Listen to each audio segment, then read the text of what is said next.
Well, Robin, Julie, CBS 6 has just confirmed that Dr. Daniel Davidow is now on temporary leave of absence from the medical staff at Cumberland Hospital for Children and Adolescents. That information coming to us just now from the CEO of the New Kent facility.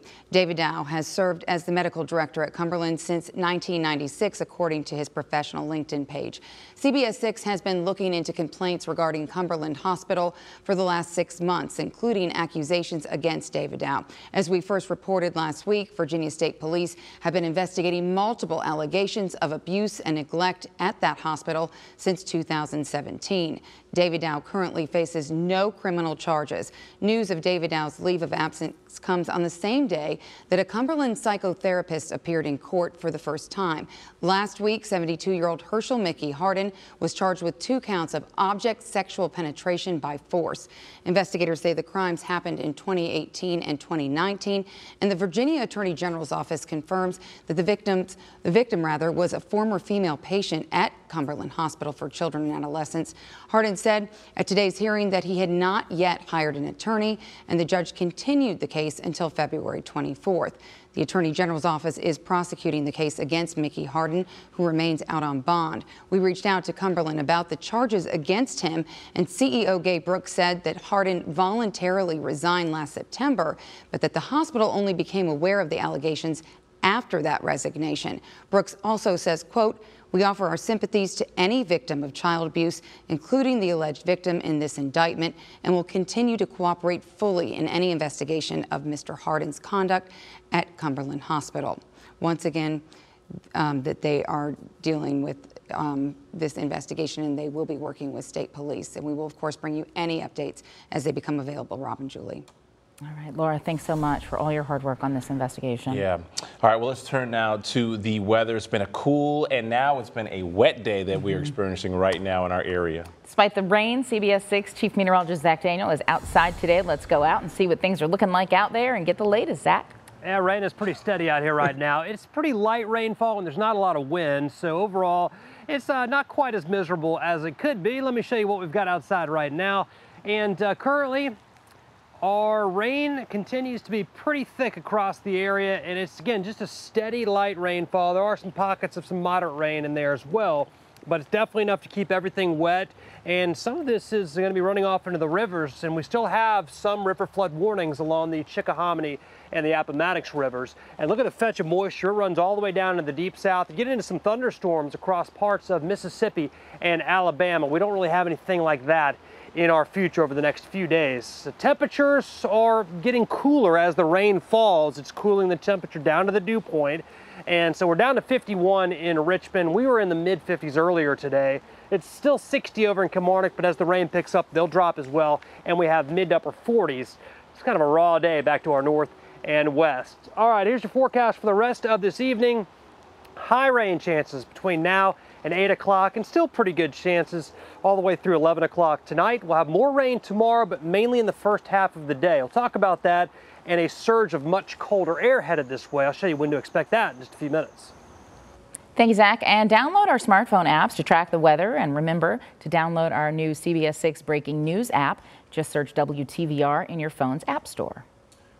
Well, right now, City Council is meeting to talk about the proposed Navy Hill project. CBS 6's Cameron Thompson just got out of that meeting. He joins us now live. Cam, what have you heard? Well, Rob and Julie, it was a packed house for what was an informal meeting that just wrapped up here that is now setting the stage for a make or break moment for the proposed Navy Hill project. Now, what first happened is Cynthia Newbill, the council president, asked the council if there was consensus to overturn a motion that was made by a committee last week on which all council members sit to strike the Navy Hill ordinances from the council agenda. Now, none of the council members who voted to strike the ordinances gave an indication that they were willing to change their vote. So what's going to happen tonight at the 6 o'clock meeting is that there will be the actual motion or the question to council to overturn that motion to strike, and if it fails, as it looks like it will, then the Navy Hill ordinances are removed from the council's agenda, and for all intents and purposes, the Navy Hill project is dead. Now, what will happen is there will be a wrinkle before that, as Council President Newbill was imploring council to take this to February 24th, their initial timeline to allow for more public input. Councilmember Jones saying that there hasn't been enough. Other council members who are opposed say that there have been plenty of public input sessions. So what they are doing is, before the start of tonight's meeting, they are suspending their normal rules to allow for an impromptu public input session, to allow the dozens of people who are for and against the project who have turned up tonight to have their say before council makes a final vote on the ordinances. And as I mentioned, dozens here tonight, both for and against the project. And here first, you'll hear from someone who is opposed to the Navy Hill project, followed by someone in support of it. We can all move forward for a people-first development and work together to really also improve the process of how our needs are met and how development comes in our city. All in support of this bill being passed and this project going forward. Because we are people of faith, we know that it can be 11:59 and counting, and God will still show up. And we believe God will show up. And again, in less than 2 hours' time, the formal council meeting will take place with an impromptu public input session, followed by the vote that may kill the Navy Hill project for good or allow it to live another day. Working for you at Richmond City Hall, Cameron Thompson, CBS 6 News. Thanks so much, Cam. Also developing now, a registered sex offender has been arrested and is facing new charges. CBS 6's Wayne Koval has been looking at court documents out of Chesterfield and joins us live to tell us about the suspect and his charges. Wayne? The arrest happened on February 1st when a police investigation revealed that the suspect was attempting to solicit a juvenile. Now, police say they went to take 51-year-old Michael Elliott Eck into custody. He was uncooperative and assaulted a police officer. Now, back in 1994, Eck was convicted of sexual battery of a minor. In 1999, he was convicted in federal court of receiving child pornography. In Eck's most recent arrest, he is charged with taking indecent liberties with a child, use of electronic means for child sex crime, obstructing justice, and felony assault and battery on a police officer. He's currently being held at Riverside Regional Jail without bond. His next court appearance is March 25th. Sources tell me that the arrest occurred as he was going to meet the juvenile and that the assault occurred on the drive to jail. Working for you in Chesterfield County, Wayne Koval, CBS 6 News. All right, Wayne, thank you. Police in Henrico say an early morning shootout put a man in the hospital. They tell us after 1 a.m. they were called to Wood Thrush Circle and found a man with a gunshot wound to the neck at the Audubon Village Apartments. That man is listed in stable but critical condition. Police haven't released information about the shooting or any suspects, but we will update you when more information becomes available to us.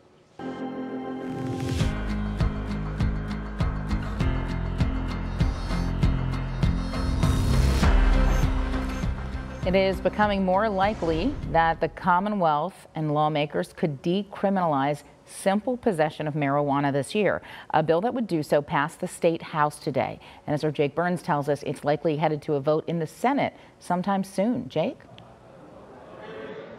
Yeah, Julie, it remains to be seen what the Senate will do with this bill, but advocates have been pushing for the decriminalization of simple and small amounts of marijuana, possession of it. They say that it disproportionately impacts people of color when it comes to policing these policies.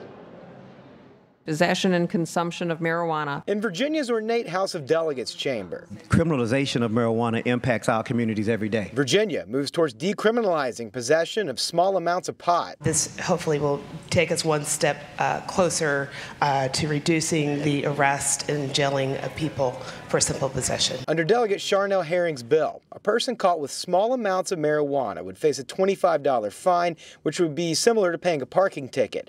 A person smoking weed in public would face a $250 fine, and current simple possession criminal records would be sealed. To do nothing, as I've heard people say, is better than doing something. I think that is cray-cray.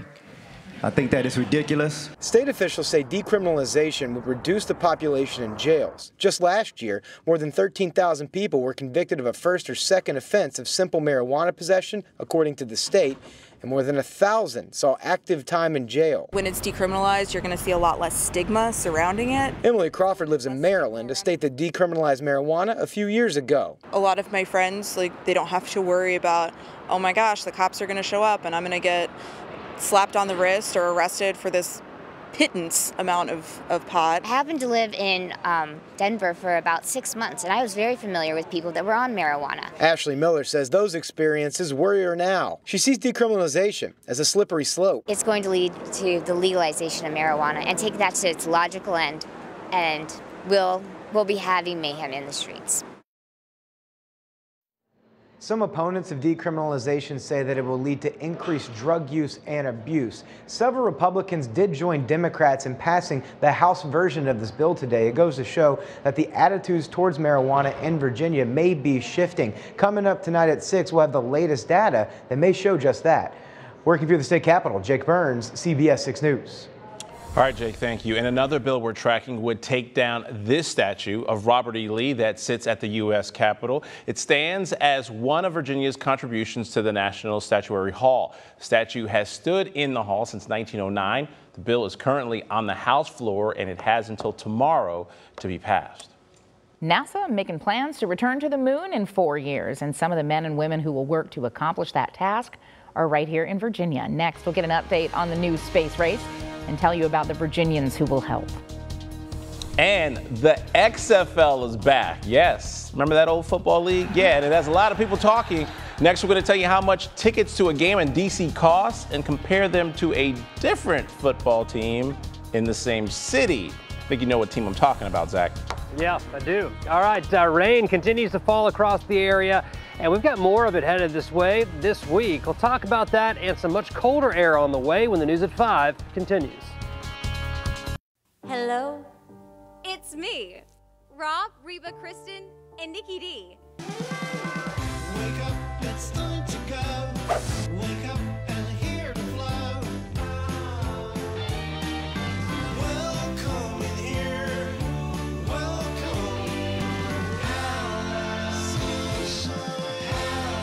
Sunshine.